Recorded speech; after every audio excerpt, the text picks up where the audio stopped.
ته خطاب کوي نو دوی په ذهن کې ډېرې مطلبي خبرې راوړي دي تاسو یې ډېر په سنجیدګۍ سره ډېر په غور سره او د زده کړې په خیال باندې واورئ انشاءالله العزیز د جمعیت طلبه اسلام او د جمعیت علما اسلام د تقویت باعث به انشاءالله دغه خبرې ګرځي خوږو عزتمندو زموږ تعلق چې دی دا د مذهبي پارټۍ سره دی جمعیت طلبه اسلام جمعیت علما اسلام دا مذهبي پارټي ده څنګه چې مولانا صاحب عبدالله صاحب وفرمایل دا د نبی کریم صلی الله علیه وسلم تسلسل دی العلماء ورثة الانبیاء علماء ته ومنګه خبرې ښایو نه دې وخت کې منګه تذکره کوو یو بل ته یاد دهاني کوو یو بل ته خبرې ور یادو د نبیانو د نبی کریم صلی الله علیه وسلم طریق مقصد د دعوت او تبلیغ هغه څه وه دې باندې به سوچ کوو او دې باندې به نظر ساتو چې د انبیاء کرامو د دعوت طریقه څه وه او چونکه انبیاء کرامو ته ډایرکټ الله مخاطبي چونکه انبیاء کرامو ته الله خبرې کوي الله ورته ورښودی لهذا موږ د قرآن نه خبرې راخلو د حدیثو نه به خبرې راخلو دواړه د الله خبرې حدیث هم د الله خبرې او دارنګه قرآن هم د الله خبرې په هر صورت خوږو عزتمندو نبی کریم صلی الله علیه وسلم ته الله پاک څه فرمایي موږ چې خپل دعوت خورو خپل دعوت پرچار کوو د ټولو نه لومړنی کار به هغه به موږ نرمي د ټولو نه لومړنی کار به زموږ نرمي حضرت موسی علیه السلام فرعون غوندې جابر او ظالم او سخت طبیعته بادشاه ته الله ورلیږي او هغه ته څه وایي حضرت موسی ته الله څه فرمایي وقولوا له قولا لینا لعله يتذكر او يخشى پیغمبره دوی ته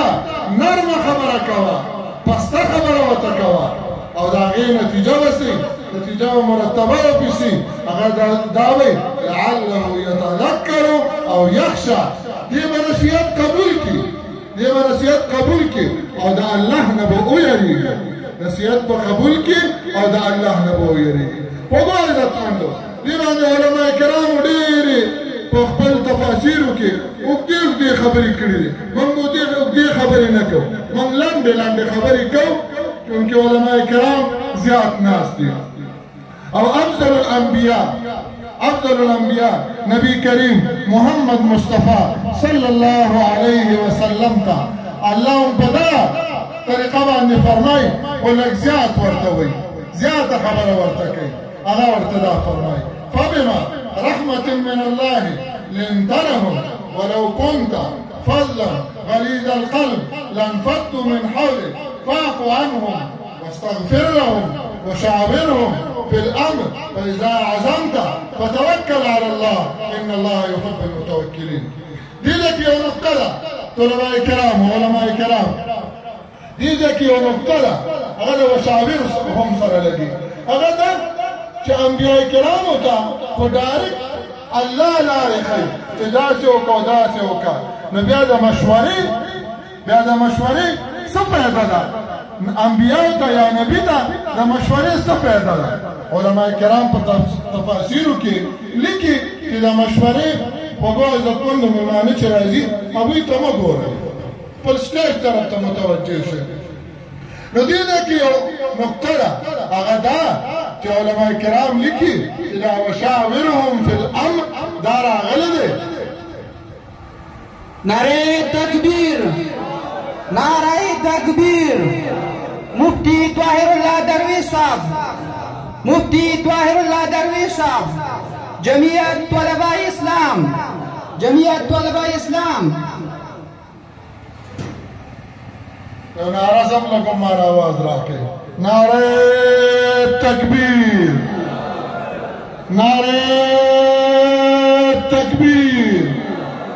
جمعیت علماء اسلام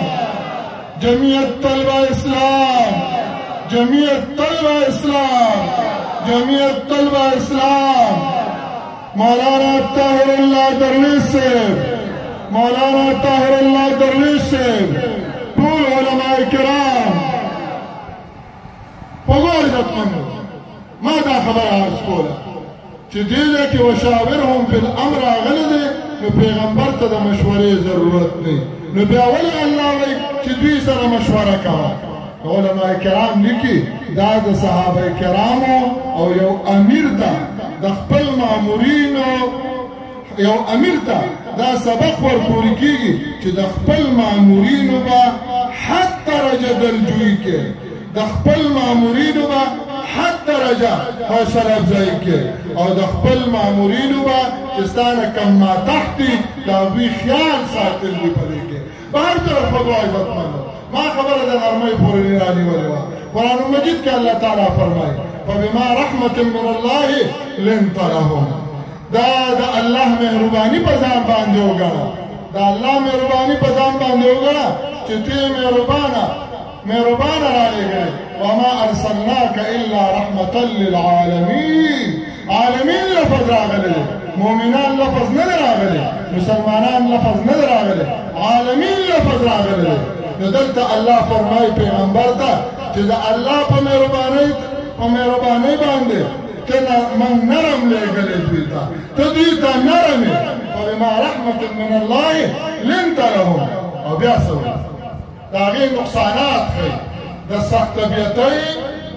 او د سزا ورکولو د دې نقصانات ښیي بیا نقصانات ولو كنت فظا غليظ القلب لانفضوا من حولك که ته چېرته سخت طبیعته وې او د زړه نه سخت وې نرمي درکې نه وه دا خلک به ستا نه ګیر چاپېره نوته وو ګوره دا لنډه خبره ده چې څومره د سړي نه خلک تاوي دا به د ده د اخلاقو په وجه باندې که دې بد اخلاقي کوي که دې غلط قار ورځي غصه ورځي قار دا د بشریت تقاضا د خامخا وي خو چې یو ځان باندې کنټرول وکړي یوه دویم دا چې دا قار او غصه دا د مهربانۍ په طور باندې دا د بغض او د حسد او د رستوایي او د کینې نه ډکه غصه نه دا د مهربانۍ غصه نبی کریم صلی الله علیه وسلم هم فرمایلی ده وختن فوختن باندې خبرې ډېرې دي سړي ته ډېرې خبرې را یادېږي قرآن مجید کې یو درېو صحابه واقعه ده یو درېو صحابه کرامو واقعه ده هغوی د جنګ نه پاتې شوي د غزا نه پاتې شوي نو هغوی په باره کې آیاتونه راځي وعلى الثلاثة الذين خلفوا حتى إذا ضاقت عليهم الأرض بما رحبت وقل آيات ذات خپل مقصد راخلم هغه دا چې دغه صحابه کرام چې درې صحابه هغه دغه صحابه کرام چې نبی کریم صلی الله علیه وسلم ته راغله سپینې خبرې ورته وکړې وی حضور دا خبرې وي ځان یې په خپله باندې سزا غوره کړله ځان یې په خپله سزا غوره کړله هغه صحابه کرام وایي مراره ابن ربیع وایي ما به نبي کریم صلی الله علیه وسلم ته کتله نو چې نبی کریم صلی الله علیه چې ما به ورته کتل نو نبی کریم صلی الله علیه وسلم به بل خوا وفرمایه خو چې کله به ما نه کتل نو بیا به نبی کریم صلی الله علیه وسلم ما ته کتل بیا به نبی کریم صلی الله علیه وسلم ما ته کتل یعنی په ما باندې به نظر سره دی چې د حضور خفه دا هغه مهرباني دا هغه شفقت دی من لم يرحم صغيرنا په دې حدیث مبارک کې راځي اول به د لاندې خیال ساتي ولم یوقع کبیر رست راغلی نو دا صغیر او کبیر دا په رتبه کې وي په علم کې وي او دغه رنګې په هر څه کې وي صغیر او کبیر دا حیثیت او مناسبتونه دا په هر څه کې په هر صورت خوږو عزتمندو ما خبره بل خو راځي د نبي کریم صلی الله علیه وسلم دعوت و تبلیغ طریقه سره لنت لهم او که ته چېرته غصناک وي سخت طبیعته وي بې رحمه وي نو بیا به لانفضوا من حولک دا خلک به ستا نه ګیر چاپېره نه راجمع کېدل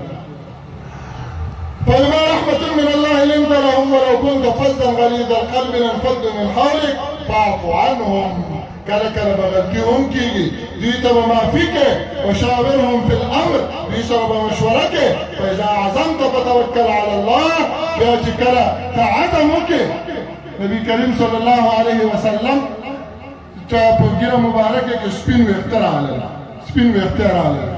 چا ورته وی بوډا شوې وی سورت هود بوډا سورت هود بوډا کړه هغې کې دا واستقم کما امر علما کرام وایي دا آیات پکې راغلي ثابت قدم اوسه چې څنګه درته امر کېږي ثابت قدم اوسه دا ډېر ګرانه الفاظ دي دا موږ ته هم سبق دی موږ په جمعیت علما اسلام کې په جمعیت طلبه اسلام کې هر قسم حالات باندې راځي تندے بعد مخالف سے میں گمراہ اوقات یہ تو چلتی ہے تجھے اونچا اڑانے کے لیے تندے بعد مخالف سے میں گمراہ اوقات یہ تو چلتی ہے تجھے اونچا اڑانے کے لیے دا قسم حالات راځي کله الیکشن بیللی و کله مرګرو خبرې کړی و دا څنګه چلو هغه چلو مختلفې خبرې راځي په نبي کریم صلی الله علیه وسلم د زندګۍ نه به سبق اخلو به هر صورت خوږو عزتمندو د نبي کریم صلی الله علیه وسلم وفرمایل سورت هود بوډا کړه فاذا عزمت فتوکل علی الله کله بیا چې د یو کار اراده او کار باندې به سوچ کې د جمعیت طلبه اسلام د جمعیت علما اسلام پروګرام ته چې راځي ورې په سوچ سمج باندې به راځي په سوچ سمج باندې دا به وي چې زما به خلک مخالفت کوي دا به وي چې ما به خلک کندې کوي دا به وي چې مختلفې سختۍ دي په دې کې مختلفې سختۍ دي دا به وي ټولو پاټو کې سهولتونه دي په پي ټي آی کې نن سبا د ټولو زیات سهولت دی مزیدي او چرچي دي دغه ته چاوي عمران خان ته چاوي وایي د پلانکي سړي مو وګوره وګټله او د پلانکي خان مې وګټله د پلانکي خان مې هغه ورته وایي دا د دې بیټ برکت و د بیټ برکت نه و د دې شیزونو برکت و د دې شیزونو داسې هم دې وخت کې خو مزې دي که څوک غواړي چې مزې مې وي نو دغه ځای ته دې لاړ شي هغې به له عهده هم ورکړي او مشر به هم کړي زموږ په دې نوښار کې مولانا مفتي سجاد صاحب و هغه ته څه مشکلات تنظیمي راغلي ټک اعلان یې وکړو وایي زه خو بس پي ټي آی کې شامل شوم نو سپینه ږیره ورته ټکه یې توره کړه دا ټکه یې توره کړه محمد اداره مفتي دی عالم دی او ښه ښایسته ږیره وه راګانه لنډه کړله او خوږو عزتمندو دغه کار به در باندې کېږي نو بیا به در باندې شیطان دغه کارونه کوي خوږو عزتمندو زموږ مد نظر چې دی هغه به آخرت وي زمونږ سوچ چې دی فکر چې دی هغه به همیشه زندګي نو جمعیت علما اسلام دې کې به سختي وي تکالیف به وي خدا به برداشت کوو د دې خدا کی زمین پر خدا کا نظام دا د جمعیت طلبه اسلام دا د جمعیت علما اسلام سبق دی دا د جمعیت علما اسلام کتاب دی خدا کی زمین پر خدا کا نظام خپله خاوره خپل اختیار نه خپله خاوره خپل اختیار نه دا الله خاوره او دا الله اختیار موږ څه یو موږ خو دلته راغلي یو موږ خو راغلي یو موږ خو څوکیداران یو د ځان به هم خیال ساتو د هغې ځانواله تر د مټې ګوتې د نوکه پورې به د الله په مرضۍ باندې چلېږو او دغه رنګې چې په خپل ځان کې دغه خبره ده نو په ټول ملک کې ده او خوږو عزتمندو یو خبره درته وکړم ګورې که ځانم ثابت قدم که او ځانم تکړه که ځانم دې سختو بادونو ته ونیوه نو قرآن بیا څه وایي قرآن بیا وأنصر وعد الله الذين آمنوا منكم وعملوا الصالحات لا يستخلفنهم في الأرض كما استخلف الذين من قبلهم الله إذا ما وصل وعد الله الله إذا ما وصل وعد الله كم كسان كعمل صالح يقول دي بزا مشرانكم دي بزا مشرانكم دي بزا مشريوركم دي بزا سنة مش بخوانو خلقوا لوركم خدابا ثابت قدمی دا به ځان کې راولې مضبوطیا به ځان کې راولې دا به ځان کې راولې متنبي شاعر وایي انا صخرة الوادي اذا ما زوحمت انا صخرة الوادي اذا ما زوحمت فاذا نطقت فانني الجوزاء زه د خپل هغه مضبوط ګټ یم زه د خپل هغه مضبوط ګټ یم اذا ما زوحمت دا ما سره په ډغره باندې راځي دا اوبه راځي دا وادي راځي نو زه په خپل ځای باندې کلک ولاړ یم فاذا نطقت فانني الجوزاء زه چې بیا کله خبرې کوم که نه زه بیا د جوزا ستوری یم بیا ما سره څوک خبرې نشي کولی دا متنبي شاعر چې دی هغه خپل اورېدونکو ته حوصله ورکوي یو دغه ورکړي ثابت قدم واوسېږي او حریت ورکړي. جمعیت علما اسلام، جمعیت طلبه اسلام دا به د باطل په مخ کې دغه آزاد وي، آزادې خبرې به کوي. خو حلقه یاره تو بر شب که درانرم رزم و حق و باطل ho تو فولاده مودم. خو حلقه یاره تو بر شب که درانرم رزم و حق و باطل ho تو فولاده مؤمن. مسلمانان چې دي اشداء علی الکفار رحماء بینهم،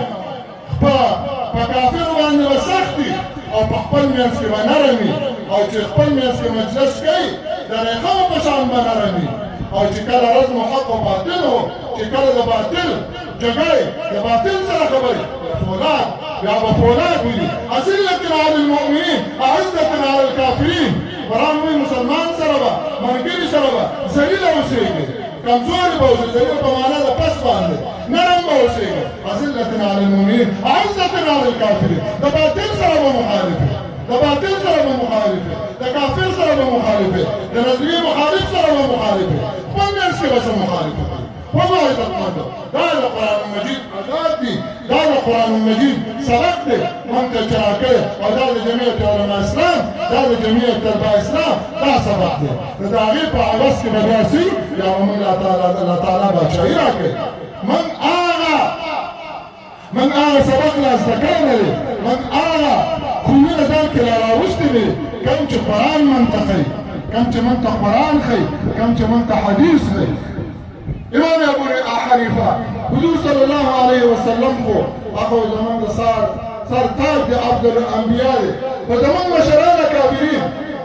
امام ابو حنیفه صاحب خبره کوم بیا ورپسې د مولانا فضل الرحمن کوم او بیا ختمومه. امام ابو حنیفه صاحب کور ډبېږي د ښو اخلاقو، ورته ډبېږي ډبه سړی راغی بالاخانې نه راکوش امام ابو حنیفه صاحب وایي څه دي؟ خبره رانه یېره شوه. وی ښه وی زه انتظار وکړه، بیا لاړ، بیا ورډبئ، بیا راکوزېږي. وی څه دي؟ وی خبره رانه یېره شوه، بیا ورډبئ، بیا ځي. وی څه دي هلکه؟ راغی، وی خبره رانه یېره شوه. اووه ځله یې پرې چکارې ورکړې، څو ځله یې چکارې ورکړې؟ اووه ځله یې چکارې ورکړې. په اخره کې اوهوی خبره راته رایاده شوه. وی څه خبره ده؟ وی خبره دا ده که غلطېږم زه نه غلطېږم. وی خبره دا ده چې زما نیا ده، ستا نیا ده یا ستا مور ده، هغه زما نیکه ده راکړه، یا ما ده راکړه، یا ما ده یا زما نیکه ده راکړه. امام ابو حنیفه صاحب څه وایي په دې کې سبق دی؟ څه وایي ورته؟ وی ښه زما نیا چې ده یا مور مې چې ده هغه خو عاقله بالغه ده، تپوس به ترې وکړم، هېڅ خبره نه ده، تپوس به ترې وکړم. هغه وقتي ورته انتظار کوي، واپس راغی دا کس چې دا ساحل دا مړ چا ورته وایي سړی دې مړ کړه؟ وایي ما نه دی مړ کړی، ما نه دی مړ کړی، زما صبر یي، زما صبر وجلی دی، دا زما صبر وجلی دی. پوه عزتمند دا زموږ اکابر، دا زموږ اکابرین دي. په موجوده وخت کې زموږ مولانا فضل الرحمن مشر دی، مولانا فضل الرحمن په خدای تعالی یقین که زه ورسره نږدې پاتې شوم، چونکې د سینټ ممبر وم، زه ورسره خوا کې ځکه پاتې شوی یم اسلام آباد کې. داسې سختې او داسې مشکل حالاتو کې به راغی د خپلو ملګرو د لاسه چرته په خوله باندې الفاظ مې دي ویلي. موجوده حالاتو کې مولانا محمد خان شیراني صاحب زموږ د سترګو تور دی، زموږ مشر دی، څه خبرې یې مخکې ورځو کې کړې وې، په سبا یا په بله ورځ باندې مولانا فضل الرحمن ورغې د ورور یې وفات شو، دعا ورته کوي. دا خو یې نه دي ویلي چې زه دې د پاټۍ نه وباسم. ما ته یو ځل په خپله اورېدل، ما سره نور ملګري په هغه موقع کې وایي زما مزاج دا نه دی چې زه څوک د پاټۍ نه وباسم، ځکه چې زموږ مولانا محمد خان میا صاحب و زمونږ امیر و پخوا، زه ورسره وایي جنرال سیکرټري وایي هغه به وایي چې تاسو د پاټۍ نه څوک وباسئ، دا خو تاسو سړی کافر کړو، دا خو موږ اسلام کړو، دا په خپله پاټي دا خو موږ اسلام کړو. په هر صورت خپل عزتمندو خبرې ډېر نه غواړم، خو دا خبره کوم چې مولانا فضل الرحمن بیا هغه نه ورغی. نو مولانا فضل الرحمن په دې تندي باندې هېڅ قسمه شیراني صاحب یو څو خبرې وکړلې، او د هغې باوجود مولانا فضل الرحمن ورته سینه کلاو ساتلې، د ملګرو تندا کوئ چې خپلو اکابرو پسې خبرې مه کوئ ټک فیسبوک به راواخلي نن سبا فیسبوک راغلی او ملګري وایي چې ټایم کم دی زه ختموم خبره نن سبا فیسبوک راغلی خو چې چا ته د کار کېږي د ټولو نه لومړی به په فیسبوک باندې ووایي ولې که خفه دي ورشه د زړه بړاس ورته وباسه د زړه خبرې تا نه خفه یم او بل دا چې وختي خبرو باندې فیسبوک لمر نن به دې خفه له خدای بنده سبا به ته خوشحاله دا به تربیتي خبرې دي ښه نن به ته خفه سبا به ته خوشحاله نو که تا هغه ته دا ویلي چې ته دا دی ته دا اوسې او نن سبا خو ملګري ډېر زیات تېز دي وایي د مور او د خور انا لله وایي دا موږ ته پیغمبر ښیي دا موږ ته رسول ښیي دا موږ ته مشران ښیي هغه د خدای نه شرمېدل پکار دي د خدای حیا پکار ده سړیه فیسبوک د خپلو ملګرو په منځ کې خدای لپاره مه استعمالوئ چې استعمالوئ د مخالف لپاره استعمال کوئ واخر دعوانا